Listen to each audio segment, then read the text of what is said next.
In this module, we're going to discuss retirement visas in the Schengen area. There is no single Schengen retirement visa. Instead, individual Schengen countries offer their own long stay or resident permits that retirees can use. These are sometimes called retirement visas, non-lucrative visas, or long stay visas for financially independent individuals. Receiving one of these types of visas allows you to travel throughout the Schengen region without having to acquire additional visas. But the assumption is that you will spend the majority of your time in the country that gave you the visa. Most retirement visas require you to be financially self-sufficient so that you will not need to rely on Social Security and welfare of the country you are retiring to. Many countries state a precise income wealth needed to retire there as a foreigner. Moreover, in many countries, the required minimum income is adjusted each year for inflation. So the minimum requirement for 2025 maybe one number, but increase in 2026 and 2027, adjusted for inflation and cost of living increases. So it is always advisable to check with the relevant embassy upon applying to make sure you meet the minimum income requirements at the time of your application. Also, in many countries, you are more likely to be granted the visa the greater the income you can demonstrate. Where countries do have minimum requirements, this is only a legal minimum requirement and may not be sufficient to support your desired standard of living in the country you hope to retire to. So it's always worthwhile to do research regarding the cost of living to see if you can live comfortably there, even if you can meet the minimum requirement of the visa application, if the cost of living is relatively high and may exceed the actual amount of money that you earn that can cause you to be uncomfortable. One of the key features of many of the retirement visas, not all, is that you cannot get a job in the new country. This is not always the case, though. In some cases, you can work on the Portugal D7 retirement visa, for example, and in Malta, you can get a work permit that allows you to work if you wish. For many countries, you are allowed to work remotely in countries other than the host country that you're retiring in. And so that's also an option, but this varies from country to country. Retirement visas are excellent routes to permanent residence. That is the right to indefinitely remain in the country, to live, to work, and to travel. Permanent resident means you no longer need to keep renewing the retirement visa. Typically, to get the permanent residence, you have to have lived in the country for a certain number of years, often 5 years, though it can be lower or higher. And then sometimes you need to prove language skills and historical knowledge of the country. And after permanent residence, you may be eligible to acquire citizenship of the country, of the host country, if you live there long enough. In fact, for Portugal, you can become eligible for both permanent residence and citizenship after 5 years. However, you also want to be mindful that some countries prohibit dual citizenship, so you may have to renounce one citizenship in order to receive the citizenship of the host country. Here are the Schengen countries that are best known for offering retirement-friendly residence option: Spain, Portugal, Italy, France, Greece, Malta, Cyprus. Although it's not part of the Schengen region, it is part of the EU. Cyprus has a Category F resident permits for retirees. Cyprus joined the EU in 2004, has not yet joined the Schengen region due to ongoing security and technical assessments, as well as political consideration. Cyprus is aiming to join the Schengen area by 2026. Additional countries are Germany and Austria. The requirements of all of these financially independent visas are that you must show proof of income, savings, health insurance, and a place to live. But the requirements, the income requirements, do vary from country to country. And of course, again, those amounts increase from year to year. Also, if you have a spouse or dependent, the income requirements may increase to show that you can support that spouse or dependent. But the primary applicant is the only one that has to meet the minimum income requirement, not the dependent and not both. Also, the minimum income requirements must be entirely from passive or non-work sources, such as pensions, annuities, investments, rental income, etc. Now, in terms of working, do these non-lucrative retirement visas allow you to work? Well, some retirees can still need to work, and some countries allow you to work remotely as long as the work is from a non-national company or companies outside of the host country. But again, this also varies. But even though you're receiving income from that work, any income from remote work cannot be used to qualify for the visa, even if the work is allowed. So There are some countries that do allow remote work on a retired style or financially independent visa. The general rule is that the minimum income requirement must be entirely from passive non work sources. Any income from remote work cannot be used to qualify for the visa, even if the work is allowed once you're a resident. This is because the visa category is legally for people who are already financially self sufficient without needing to work. So examples of that are Greece. Minimum income is 42,000 a year plus extras for dependent must be from all income must be passive income. You can work remotely for non-Greek employers after arrival, but that income is irrelevant to your eligibility. Austria, the minimum passive income requirement is 2220 a month for singles must be met without counting any work.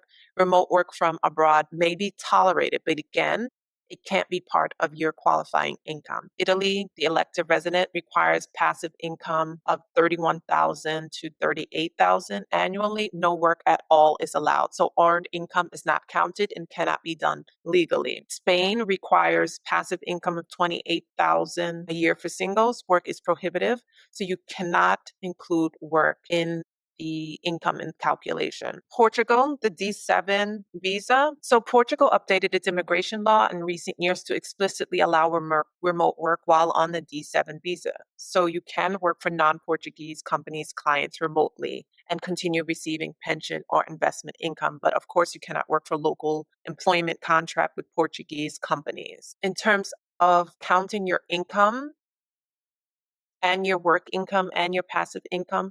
Some consulates are now accepting mixed passive and remote income to reach the threshold. And I'm going to speak more about trends in a few moments. So, before I get to that, the retirement visas, many of the Schengen retirement visas, like Italy and Spain, prohibit work entirely. D7, Portugal's D7 visa is hybrid. It still works for retirees with pension, but it's also legal for semi-retired people to do freelance or remote corporate work as long as it's for clients outside. And other countries may be silent regarding this. So where they're silent, you want to be judicious and err on the side of caution and see because it's still a gray area for many countries. So the key takeaway with these retirement visas is that the main requirement is financial independence from passive income. However, these visas are designed for people who are retired and not planning on working. Applicants who are typically 50 years of age or more. And so the main focus is proving you can live without working. And right now, the retirement visas in Europe are designed around the retirement visas in Europe are designed around the assumption that retirees do not need to work. But as more applicants arrive with pension and also online income streams, these countries will have to make adjustments. And I do see a trend where they may be making more adjustments to be more flexible to allow income from work abroad, income generated from online sources, as long as the clients and the work is not performed by companies in the host country. And this is because this group isn't taking local jobs. They spend more locally because of their dual income streams, and they're lower risk than younger nomads because they already have a safety net. So once immigration policies connect those dots, they might start seeing or creating hybrid visas, essentially financially independent visas that allow limited remote work so long as the work is from non-local clients. If this happens, I'd expect Greece, Portugal, and maybe Spain to be the early movers. They already have large retiree expat communities and experience tweaking visa programs for foreign residents. So this is also because of trends happening right now where many retirees now collect pension or social security and do part-time consulting, freelancing, creative work, remote work, often online, and value mobility and splitting time between home and abroad. And this shift is driven by longer life expectancy. People retire younger relative to lifespan. And so there's a 20 and 30-year period where they're healthy and capable and want to be gainfully employed. In terms of technology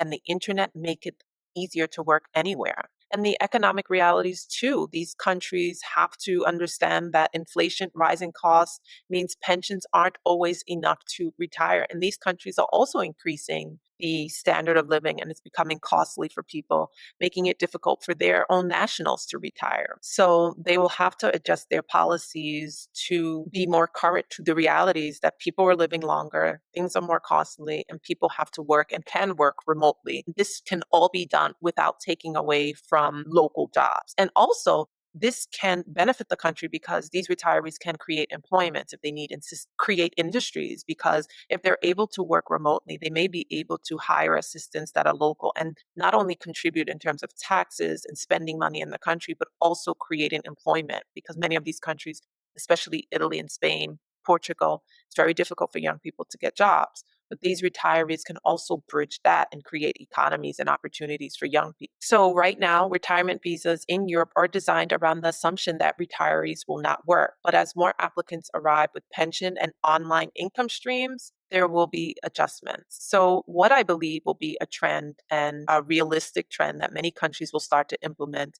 is a retirement plus remote work visa model for Schengen, based on current policy frameworks. And the purpose would be to attract financially self sufficient retirees and semi retirees who wish to supplement their pension and income with remote work for employers outside of the host country. So that would be the purpose. And of course, they can have their minimum passive income, which will show that they can support themselves without relying on work income, but can show that they are working and that can supplement. And so this remote work allowed only for clients and employers outside of the Schengen, and that will prevent local job displacement. So here is a proposed visa that I believe will be coming down the pike. And like I said, probably Greece, Spain, Portugal will be the first adopters of this financial independence remote work. This is my prediction. So the purpose of this visa would be to attract financially self-sufficient retirees and semi-retirees who wish to supplement their pension or savings with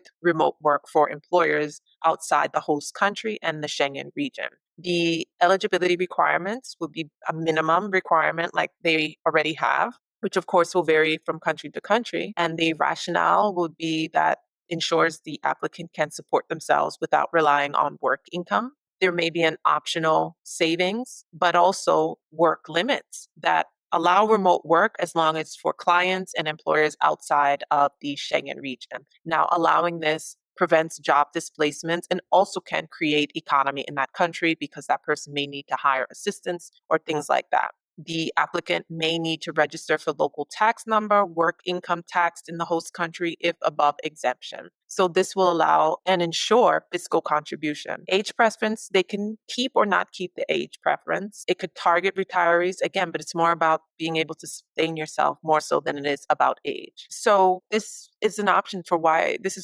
countries to adopt, because it allows the dual income that retirees will have, but allow them to spend more locally on housing, services, and leisure. Lower strain, healthier, financially secure immigrants pose less risk to the social system, as well as contributed to the tax boost. Remote work income generates extra tax revenue without job competition, and then allows year-round residents. Retiree remote workers are less seasonal than tourists. And so this may be coming down the pike. It would be really prudent of these countries to consider this type of hybrid. I will list a chart of the retirement visas available in the Schengen region for you to take a look. Their income requirements, what are the income requirements adjusted for dependents, and other things like that.